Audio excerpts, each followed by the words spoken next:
Esse é o Mundo em Revolução e nós vamos falar agora sobre a situação na Ucrânia, hoje, dia 29 de abril de 2024, 8 horas da manhã aqui no Rio de Janeiro, 2 horas da tarde lá em Kiev, no momento que eu gravo esse vídeo, e tivemos algumas novidades aqui na linha de frente, uma boa, uma não tão boa. A novidade boa é que os ucranianos tomaram essa ilha aqui no delta do rio Dnipro, né? Essa região toda aqui é tipicamente zona cinza, porque nem ucranianos nem russos conseguem dominar as ilhas. Essas ilhas são muito planas, né? Difícil ter alguma coisa aqui, algum abrigo aqui. Mas os ucranianos usaram essa região mais de floresta aqui, mais um pouco maior em termos de vegetação aqui, para estabelecer uma base aqui. E o objetivo é justamente evitar os bombardeios contra essas cidades aqui na região de Dnipro, né?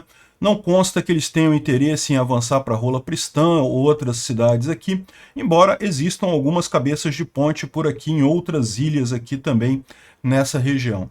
A novidade não tão boa é que os russos conseguiram avançar mais um pouco aqui em Ocheretne, né? Era algo esperado, como a gente falou. Os russos ainda vão avançar bastante aqui até conseguir conter totalmente essa coisa. O breakthrough como um todo foi contido, mas os russos ainda vão avançar um pouco. A gente já tinha falado ontem sobre Berdych, Semenivka serem tomadas, agora estão anunciando também Novo Barmutivka também como sendo tomada, e as Russetes estão todas em polvorosa, não porque tomaram não sei quantas cidades e não sei quanto tempo. É muito engraçado isso, porque na época da ofensiva de Kharkiv, né, os ucranianos liberaram 315 cidades em 48 horas. Né? Aí eles estão todos felizes porque em uma semana liberaram 3 cidades aqui, Ocheretne, Novo Barmutivka, Semenivka, Bert, então 4 cidades. 4 cidades em uma semana, né? Isso daí, sonha mesmo, Rossete. Enfim, é preocupante, a situação não está boa aqui, não estou dizendo que está tudo bem aqui, tá? É preocupante a situação, mas mais uma vez cai naquele negócio que era previsto esse tipo de coisa, os ucranianos estão preparados para isso, a gente sabe que isso ainda vai piorar antes de começar a melhorar, ainda se espera mais avanço russo ao longo das primeiras semanas de maio, lá para o final de maio, início de junho, é que os ucranianos pretendem realmente ter força suficiente para não precisar mais ceder território, né? Então é preocupante isso, os russos vão continuar avançando, mas isso está de acordo com o previsto. Infelizmente o atraso na ajuda americana realmente levou a essa situação, mas o erro que houve aqui entre as tropas ali em Ocheretne não tem muito que possa ser feito, mas isso está dentro do previsto, né? Os ucranianos estão fazendo também rotação de tropas em várias regiões aqui, o que é uma coisa importante, vai botar tropas mais descansadas, tropas mais frescas na linha de frente, o que deve melhorar um pouco a situação também, né? Na Geórgia continuam enormes protestos aqui em Tbilisi, na capital da Geórgia, aqui justamente contra a lei de agentes estrangeiros, né, que é aquela lei que basicamente impede a Geórgia de entrar na comunidade europeia e aproxima a Geórgia da Rússia, né? Os protestos estão enormes lá em Tbilisi e nesse último protesto a polícia se uniu aos manifestantes, o que deixa o pessoal lá do governo da Geórgia com uma situação complicada nas mãos, né? As tropas de choque ainda são leais ao governo e ainda estão tentando manter o controle da situação. Por quanto tempo isso vai durar, a gente não sabe, né? Vamos ver o que vai acontecer aqui na Geórgia. Ela está seguindo um caminho muito parecido com o da Ucrânia em 2014. E a China está acusando a Rússia de incomodar cidadãos chineses na fronteira com Vladivostok, né? Vocês sabem, essa região toda aqui da Rússia já foi da China, né? Tem até um nome na China próprio, coisa e tal, e a China agora está acusando os russos de incomodar os cidadãos dela aqui na região, né? E estão avisando até que o apoio da China à Rússia na guerra da Ucrânia não impede a existência de outros pontos contenciosos. Olha que coisa, a Rússia vai perder Vladivostok, tudo indica, né? Talvez seja o caminho melhor mesmo. Dar essas ilhas aqui para o Japão, esse pedaço aqui fica para a China, os Estados Unidos tomam conta aqui desse outro pedaço aqui, talvez seja o melhor caminho para resolver o problema da Rússia. Bom, vamos falar sobre esses e outros assuntos em detalhes. Essas notícias foram sugeridas por Rombo Programado para Taxar, Carlão Bazuca e várias outras pessoas. Obrigado aí ao pessoal que sugeriu as notícias lá no nosso site, no wrevolving.com. E obrigado a você que está assistindo o nosso vídeo. Se você gosta do nosso conteúdo, por favor, deixa o seu like e se inscreva aqui no canal, né? Bom, de ontem para hoje não teve nenhum ataque de drones, nem de um lado nem de outro. A gente teve algumas informações sobre os ataques ucranianos feitos aqui nos últimos dias, mas ataques novos não houve, né? Agora, os ucranianos avançaram aqui nessa ilha de Nestrina, ou Nestriha, essa ilhota aqui no delta do rio de Dnipro, né? É uma ilha que não tem uma importância muito grande. A ideia dos ucranianos ao entrar aqui é justamente evitar ataques russos contra essas cidades que tem aqui, né? Foi um comunicado do Syrskyi falando que os ucranianos tomaram essa ilha, tomaram o controle da ilha. Como eu expliquei para vocês, essa região toda aqui do delta do rio de Dnipro, né, são várias ilhas, mas são ilhas muito planas, né, não tem nada, assim, elas inclusive alagam dependendo da época do ano. Então é muito difícil você manter o controle dessas ilhas, de forma que a maior parte delas, se você olhar aqui no mapa, elas estão na zona cinza, né, ficam todas aqui na zona cinza, porque não tem como você manter o controle ali, né? Um soldado que fique ali vai estar totalmente desprotegido, é muito fácil ser atingido pelos ucranianos a partir da margem direita ou pelos russos a partir da margem esquerda, então acabam ficando na zona cinza aqui, ninguém domina essas ilhas aqui no rio de Dnipro. Mas isso não é assim 100% verdade não, a gente sabe que os ucranianos têm algumas cabeças de ponte aqui em alguns pontos, até próximos de Rola Pristan, aqui nessa região, justamente essas áreas em verdinho aqui, ó, que são áreas que você pode fazer um esconderijo aqui, ó. Se você olhar no mapa, dá para ver que tem algumas posições aqui no meio que você consegue manter segurança, né? Por exemplo, aqui tem uma série de casas aqui, ó, são dachas e vilarejozinhos aqui que tem nessa região, e aí você consegue fazer uma posição defensiva aqui, né? Não dá para fazer uma grande posição defensiva, mas dá para fazer uma posição defensiva pequena, e a gente sabe que os ucranianos têm feito coisas por aqui, né? Essa ilha aqui, por exemplo, a parte de baixo é controlada pelos russos, a parte de cima pelos ucranianos. E, enfim, e esse avanço ucraniano aqui nessa região, foi nessa ilha maior aqui. Basicamente, eles estabeleceram posições nessa região de floresta aqui, exatamente para evitar que os russos consigam chegar aqui perto para fazer observação da margem direita e com isso direcionar fogo, né? Então qual que é a preocupação dos ucranianos aqui? Aqui não vai haver contraofensiva por aqui, não vai haver cabeça de ponte aqui, não seria o melhor lugar para fazer isso, tem outros lugares muito melhores para fazer esse tipo de coisa. A questão é que os russos têm usado essas ilhas, né, para atravessar aqui, para ter uma boa visibilidade dessa cidade aqui na Ucrânia e daí direcionar fogo no lado controlado pelos ucranianos, né? Tudo aqui é Ucrânia, evidentemente, mas a margem esquerda aqui ainda está temporariamente controlada pelos russos, só que tipicamente a margem esquerda é mais baixa que a margem direita, então os russos mandam escolta até essa ilha aqui para observar as cidades aqui e com isso direcionar fogo, né? Então os ucranianos agora tomando conta dessa ilha aqui, controlando essa ilha, impedem essa ação dos russos. Essa aqui é a ideia aqui, né? Bom, a gente teve informações sobre os danos causados pelos ataques ucranianos naqueles campos de pouso de ontem. Saiu também o ataque nas refinarias e depósitos de óleo, realmente um monte de coisa destruída. Mas aqui dá para ver as áreas danificadas, né? Foram 2 áreas danificadas. Aqui incluiu um avião que estaria aqui, né?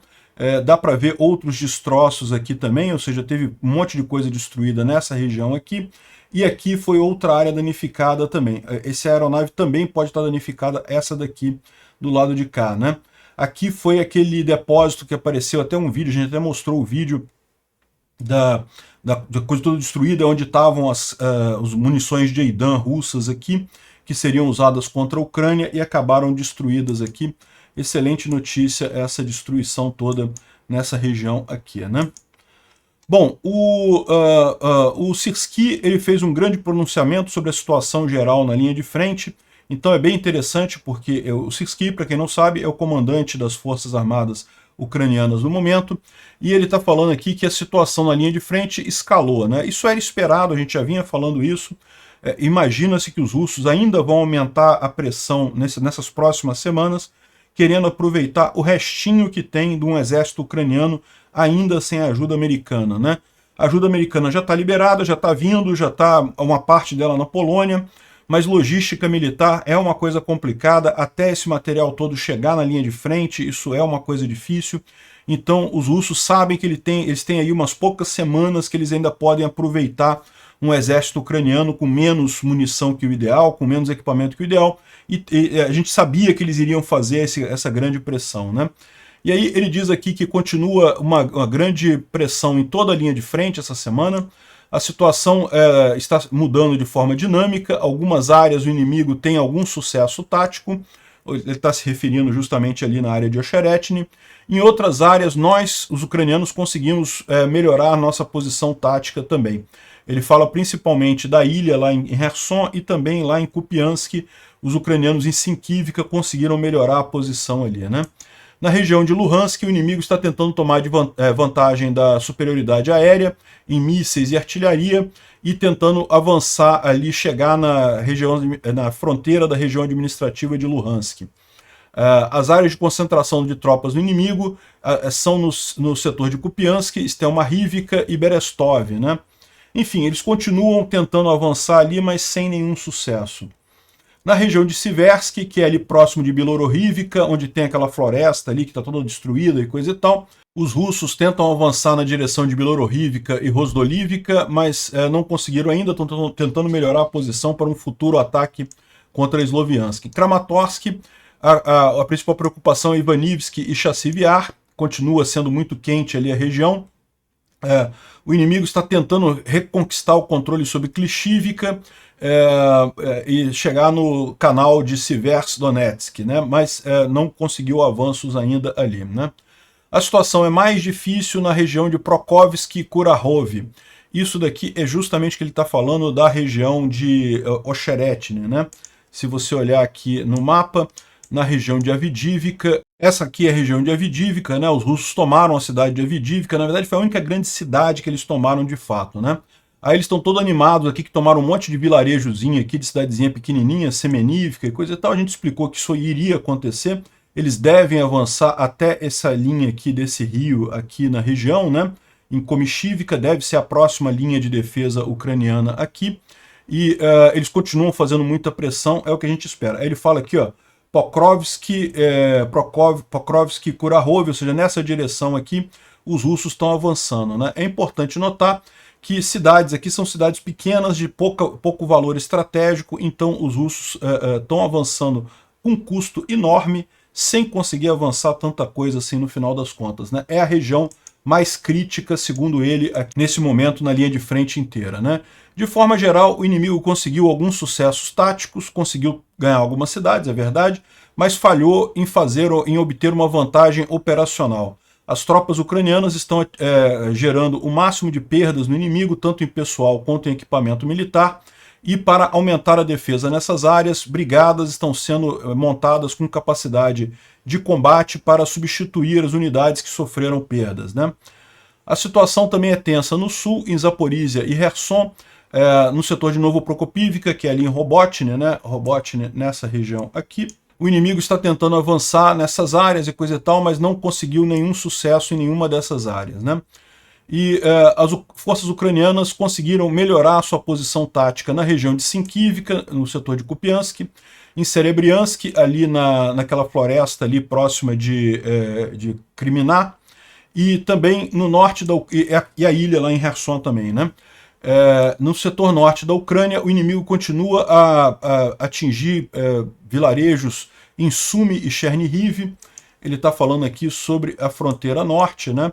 A fronteira norte é uma linha de frente também, tá? Embora seja uma linha de frente com pouca ação, né? Está congelada neste momento, mas é tratada como uma linha de frente lá na Ucrânia. Evidentemente tem que ser, a possibilidade de um avanço russo aqui não pode ser descartada, né?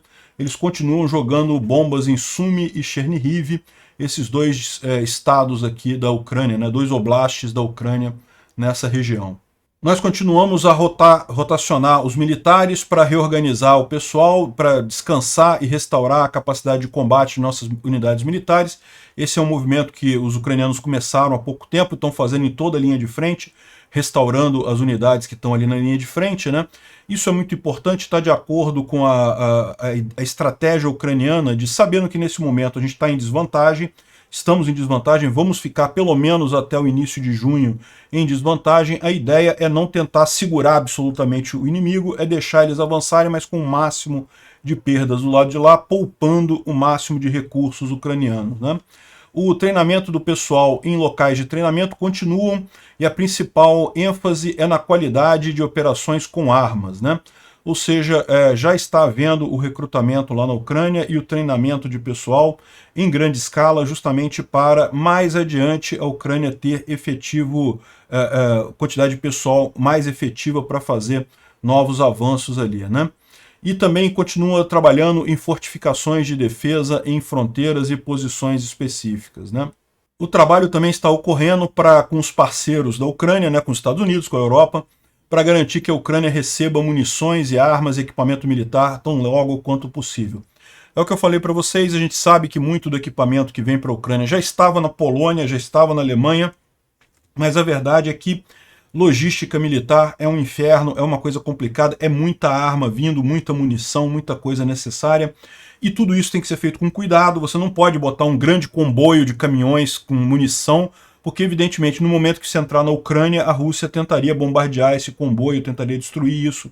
Então todo esse processo de envio de armas é complicado, é lento. A gente já esperava isso, né? Eu já falei a vocês, maio não vai ser um mês bom nessa guerra, a Ucrânia vai acabar tendo que recuar mais e mais ao longo do mês de maio. Isso não quer dizer absolutamente nada, a Ucrânia está recuando onde pode recuar, que é justamente no fronte leste ali, que é o fronte menos importante nessa guerra como um todo. O fronte mais importante é o de Zaporizhia e o de Kherson. Então o fronte leste aqui é o mais fácil de no futuro ser retomado pela Ucrânia. O difícil é aqui em Zaporizhia e em Kherson. Então a Ucrânia fez essa decisão de ceder neste fronte aqui para manter a força nesse outro aqui, e é realmente o que está acontecendo. Os russos estão tentando avançar aqui também, mas aqui eles não conseguem avançar nada. Só aqui no fronte leste, e mesmo assim avançam com muita perda de pessoal, muita perda de equipamento e pouco avanço efetivo, né?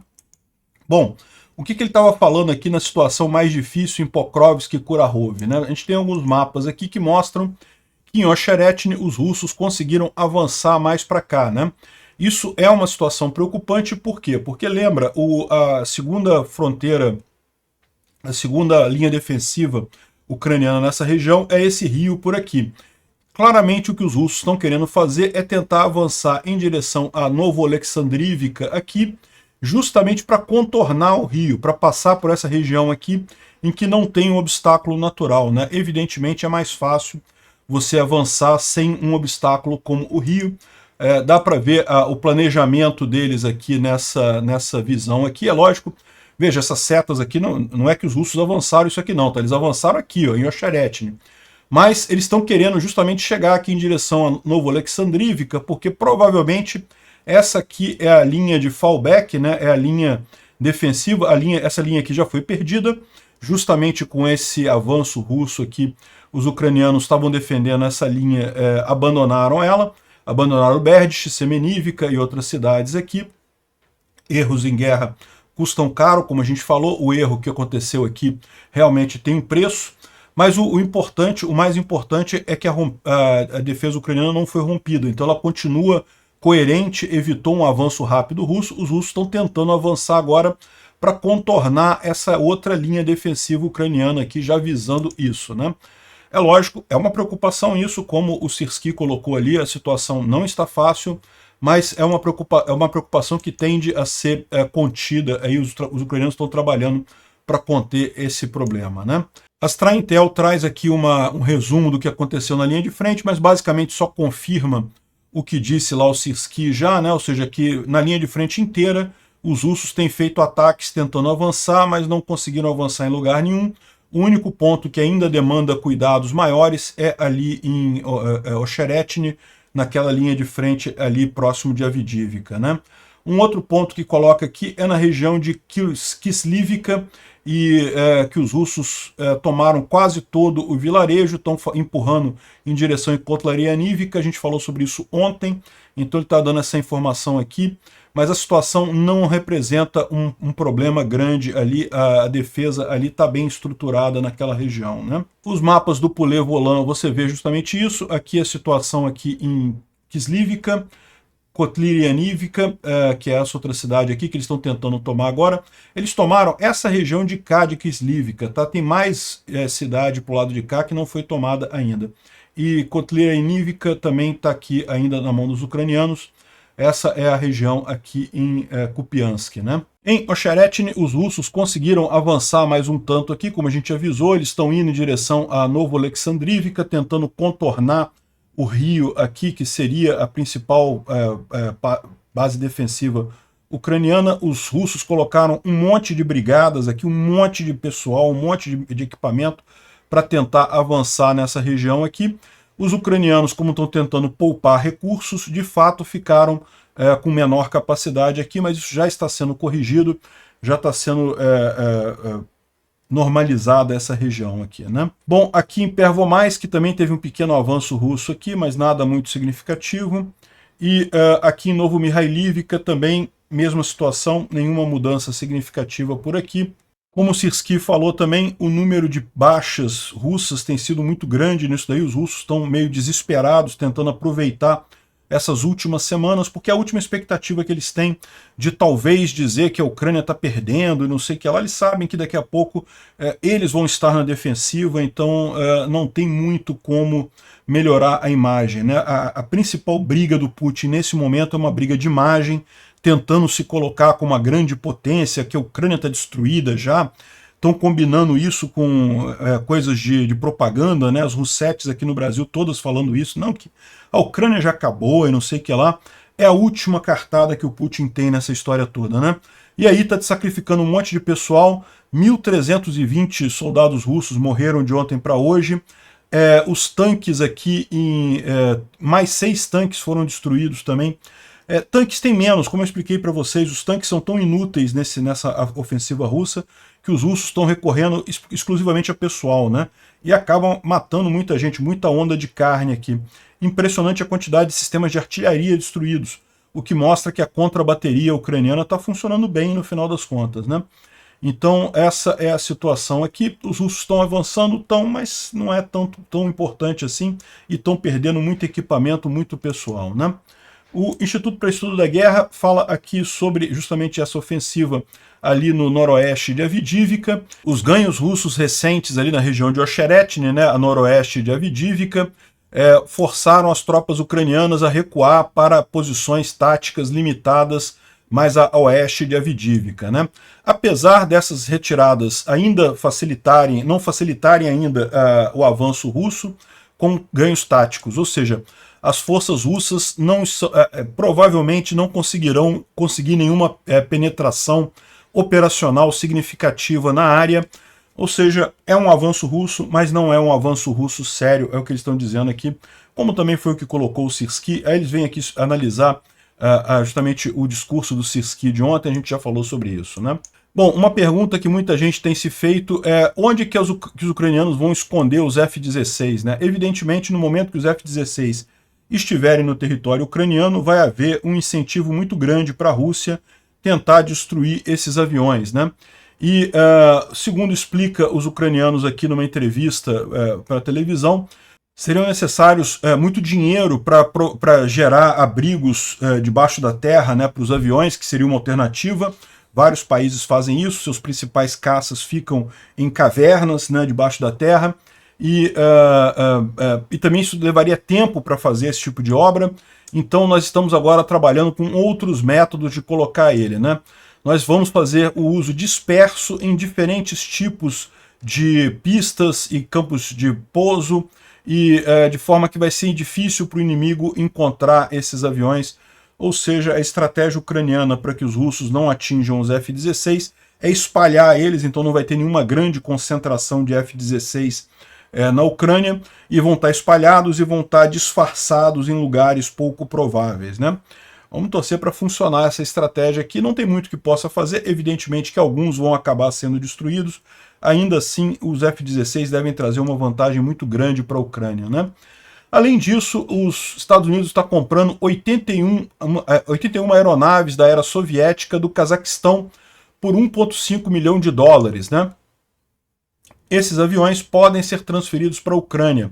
O detalhe são MiG-29, MiG-27 e Su-24 que estão em condição não usável, ou seja, são aviões velhos, cacarecos, que não voam. Mas isso não quer dizer que sejam inúteis, né? Eles podem ser usados para peças. A Ucrânia tem vários MiG-29, 27 e Su-24, então peças podem ser reaproveitadas e também podem ser usados como disfarces, como alvos falsos, né, para os russos atingirem. Então talvez isso aqui seja parte da estratégia ucraniana, botar um monte de avião espalhado num monte de lugar para os russos não saberem onde estão os aviões de verdade lá na Ucrânia, né? Bom, um ponto importantíssimo, os protestos enormes que estão acontecendo na Geórgia contra a Lei de Agentes Estrangeiros, que é uma lei inspirada na legislação russa e que basicamente impede que a Geórgia entre na comunidade europeia, ao contrário do que quer a maioria dos georgianos, né? Então, só explicando, a Geórgia é esse país aqui, é mais um país que sofre com dilemas muito parecidos com o da Ucrânia. Essas regiões aqui, tá vendo? É a Abcásia e a Ossétia do Sul, são regiões também, entre aspas, separatistas. É a mesma coisa que os russos fizeram aqui na Transnistria, fizeram aqui em Donbás, fizeram na Crimeia, coloca um monte de soldado russo ali, diz que não, que é um movimento separatista e coisa e tal, e cria uma guerra no país para impedir que o país entre para a comunidade europeia, né? O maior pavor dos russos é acontecer com a Geórgia e com a Ucrânia, o que aconteceu, por exemplo, com a Polônia, com a Lituânia, com a Letônia, que são países que eram da esfera de influência russa e quando abandonaram essa esfera de influência russa passaram a ser muito mais prósperos. A população nesses países é muito mais feliz, tem muito mais dinheiro, muito mais acesso a bens e a consumo, muita mais liberdade de expressão. E isso os russos não podem tolerar, porque senão os russos vão querer isso também, né? Essa é a grande preocupação do Putin no final das contas. Por que ele insiste tanto em invadir a Ucrânia? Porque ele sabe que os russos têm muitas ligações com ucranianos, então se a Ucrânia começar a ter prosperidade entrando para a União Europeia, o Putin não vai conseguir se manter no poder na Rússia, os russos vão exigir um governo também aberto ao mercado, também um governo capitalista de verdade, né? A Rússia nunca abandonou o comunismo de fato, abandonou só no nome, o Putin continua dirigindo o país da forma centralizada como era na era soviética, né? Enfim, a questão aqui da Geórgia é essa, a população de lá quer muito a liberdade, quer se ligar à Europa, enquanto a Rússia e alguns políticos querem manter a Geórgia dentro da esfera de influência russa, né? E aqui, olha só a quantidade de gente que tem aqui nesse protesto contra essa lei que está sendo votada lá no Congresso da Geórgia, e a situação está ficando pior para eles lá, tá? Isso aqui é um protesto muito grande mesmo lá, e tem aqui, lógico, o pessoal está pegando inspiração na Ucrânia também, evidente que estão, e muitos policiais já se declararam do lado dos manifestantes, já estão apoiando os manifestantes no final das contas, então isso é um ponto crítico, isso aconteceu na Ucrânia também, em determinado momento lá da Praça Maidan, das manifestações na Praça Maidan, a polícia parou de reprimir os manifestantes e se juntou aos manifestantes, e isso foi um ponto de virada na coisa, então vamos torcer para isso ter uma consequência grande. E um outro problema, né, uma outra coisa, houve época em que protestos ali na Geórgia, o que o governo pró-rússio da Geórgia fazia? Chamava o Putin, pedia para o Putin mandar os capangas dele lá para reprimir o protesto. Aliás, foi o mesmo que fez o cara do Cazaquistão também, né? Pede ajuda para o Putin para mandar a polícia violenta para resolver os problemas lá. Só que agora o Putin não pode obedecer, o Putin está mais do que ocupado com a Ucrânia, não tem condição de olhar para mais lado nenhum. Esse momento, na verdade, seria o ideal para uma libertação da Geórgia das mãos dos russos, né? Porque o Putin não tem como ajudar os políticos russos ali, e os russos não estão vindo dessa vez graças à Ucrânia. A Ucrânia está mantendo os russos ocupados lá, né? E aqui o pessoal brincando que agora a melhor busca feita pelos membros do partido russo lá na Geórgia é como sair da Geórgia para ir para Moscou, né? Tá o pessoal aqui já planejando fugir, porque não vai ter outra alternativa. Foi o que fez o Yanukovych, né, que era o presidente pró-Rússia da Ucrânia lá em 2014, fugiu para a Rússia quando a coisa apertou ali em Kiev, né? Vamos aguardar, tomara que a Geórgia consiga esse mesmo efeito, né? Esse não é o único problema que os russos têm na região, não, tá? Nessa região aqui, o vilarejo de Mara-Ayagi, que é ali perto da Chechênia, ali naquela região ali, é na República de Karachevo-Cherkessia. Aqui, ó, Karachevo-Cherkessia é essa região aqui, perto aqui da Ingushétia, da Chechênia. Houve um ataque aqui numa cidade, aqui justamente contra guardas na fronteira, né? E essa região toda aqui, ela é muito muçulmana, né? Tem uma influência muito grande dos muçulmanos aqui na Chechênia, Daguestão, na Ingushétia, e aparentemente era uma tentativa de ataque terrorista.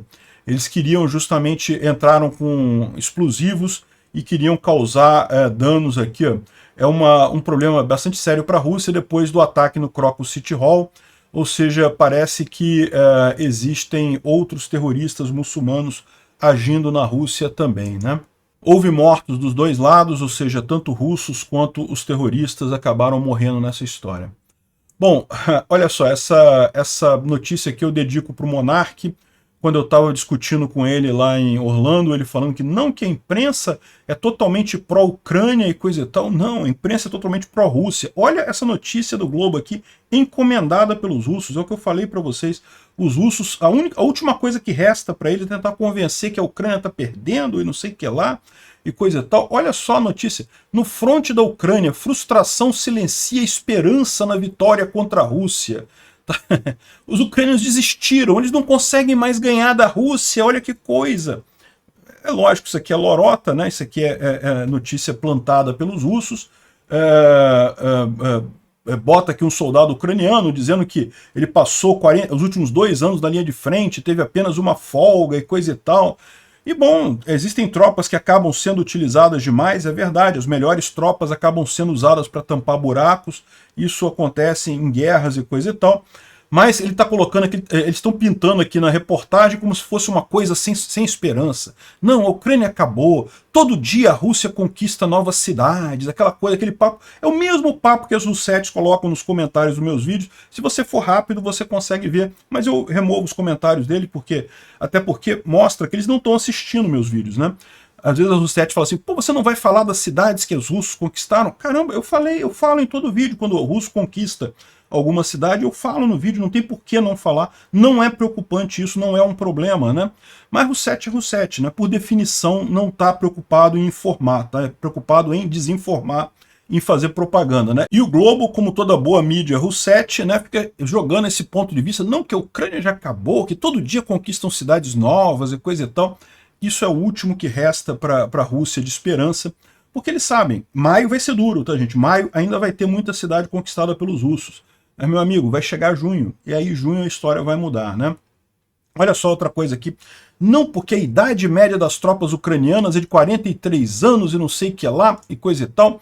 E, mas isso é normal? É o que eu expliquei para o pessoal já falei várias vezes aqui. Você começa trazendo o pessoal mais velho para a guerra, né? É lógico, você não quer prejudicar a sua juventude. A juventude é o amanhã, meu amigo. Você não vai botar o seu jovem na linha de frente de cara, né? Ou seja, eles falam uma coisa aqui como se fosse uma coisa, não, que a Ucrânia está lutando com velhos e coisa e tal. Não, toda guerra é assim. A Rússia também tem esse negócio, bota primeiro os mais velhos na linha de frente, à medida que for necessário você vai chamando os mais novos, mas o ideal é você botar primeiro o pessoal mais velho, evidentemente, é uma questão de lógica, né?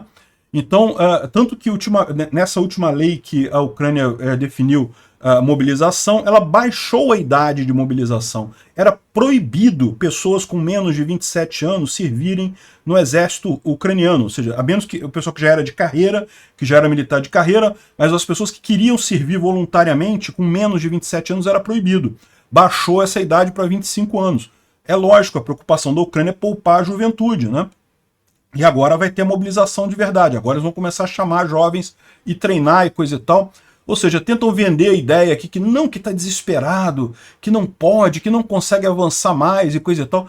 Olha só o tamanho que eles pintaram aqui para dizer que ocuparam aquela área aqui, ó, sendo que não, essa área aqui, a maior parte já estava ocupada, já era Donetsk isso daqui, já estava nas mãos dos russos, né? E fala aqui sobre as cidades que foram tomadas e coisa e tal. Enfim, estão tentando avançar aqui? Estão tentando. Vão conseguir alguma coisa? Ainda vão avançar alguma coisa na região. É catastrófico? Não. O fronte leste é o menos importante para a Ucrânia. O fronte sul aqui de Kherson e o fronte de Zaporizhia não conseguiram avançar nada, porque ali a Ucrânia sabe que é importante. Ali é o ponto fundamental, né? E eu trago de novo o mapa que a Astraia trouxe ontem aqui, mostrando. Isso aqui é final de 2022. Isso daqui é agora. Cara, você não consegue nem ver a diferença dos dois aqui. Tem que olhar com muita atenção aqui em Donetsk para ver que entre o D e o O de Donetsk aqui teve o avanço, que é justamente a Avdiivka, que os russos avançaram aqui, coisa e tal. Então, ou seja, basicamente nenhuma mudança de lá até aqui. Esses avanços todos que os russos estão falando são, na verdade, pequenos vilarejos que já estavam na linha de frente e que a Ucrânia está cedendo justamente porque a estratégia dela é poupar recursos para, em junho, quando tiver os F-16, quando tiver efetivamente a ajuda ocidental já chegando na Ucrânia, aí a coisa vai mudar de figura. Por que a Ucrânia vai tentar lutar desesperadamente para segurar uma cidadezinha ali perto de Avdiivka, sendo que daqui a pouco está chegando reforço pra caramba nessa história toda? Tem que poupar o pessoal mesmo, né? Então, eles estão falando aqui que deve chegar em junho os primeiros F-16, vão ficar chegando até o final do ano, até início do ano que vem, tem F-16 que vai chegar só ano que vem, mas à medida que forem chegando, devem fazer uma diferença muito grande, porque eles são muito melhores do que qualquer coisa que os ucranianos ou os russos tenham hoje em termos de aviação, né? E, além disso, a ajuda militar americana está vindo aí ao longo do mês de maio, né? Como eu falei para vocês, isso nunca é rápido, nunca é instantâneo. Por mais que o Pentágono já estivesse preparando essa logística até chegar na linha de frente, demora um pouquinho. Assim, isso daqui são mais 50 veículos armados que o Canadá está enviando para a Ucrânia também como parte da ajuda militar. Então, mais uma ajuda chegando aí, né? Mas o ponto mais importante de tudo é esse: o povo ucraniano não se rende, não vai se render. Não existe outro final possível para essa guerra que não seja a derrota da Rússia e a expulsão dela para a fronteira de 91, né? Essa senhora aqui é Lídia, o nome dela, ela tem 98 anos. Ela saiu da casa dela em Ocheretny, depois de Ocheretny ser tomada pelos russos, e foi caminhando até o posto mais próximo dos ucranianos ali na fronteira, para poder se livrar do domínio russo. Ela fala russo. Como tantos ucranianos naquela região ali, ela fala russo, mas ela não quer viver na Rússia. Ninguém quer viver na Rússia. Só na cabeça idiota de alguma pessoa pode achar que alguém queira viver sob um domínio de uma ditadura, né? Ela fugiu para conseguir chegar na Ucrânia, andou a pé 10 quilômetros com uma bengala para conseguir chegar ao território controlado pela Ucrânia e fugir de Ocheretny ocupada pelos russos, né? Tá faltando gasolina na Rússia também. Mais relatos de falta de gasolina na Rússia. E tem mais uma informação aqui sobre o pessoal, sobre o esquema de corrupção do Shoigu com o Ivanov, né, que a gente já falou no vídeo de ontem.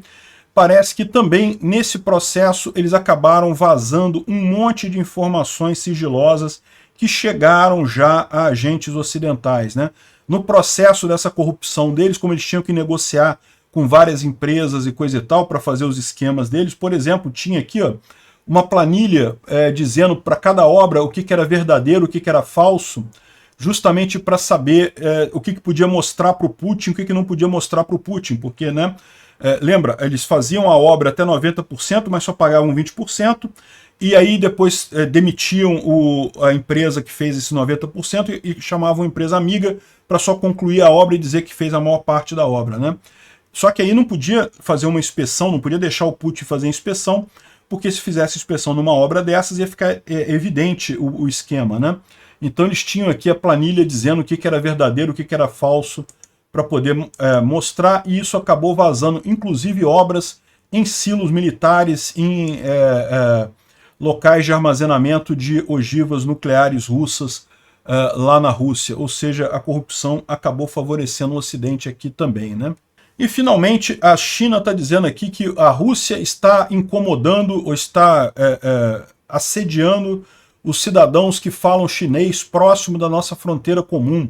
E talvez Beijing tenha que tomar medidas, mesmo tendo a Rússia como um aliado, disse aqui um alto ranking do CCP, né? Olha só, aqui, toda essa região aqui já foi da China no passado, a Rússia conquistou isso daqui, e agora a China está achando muito conveniente isso daqui, né? Porque, lembra, a Rússia não tem nenhum poder de reação nesse momento. Mal está conseguindo segurar a Ucrânia, né?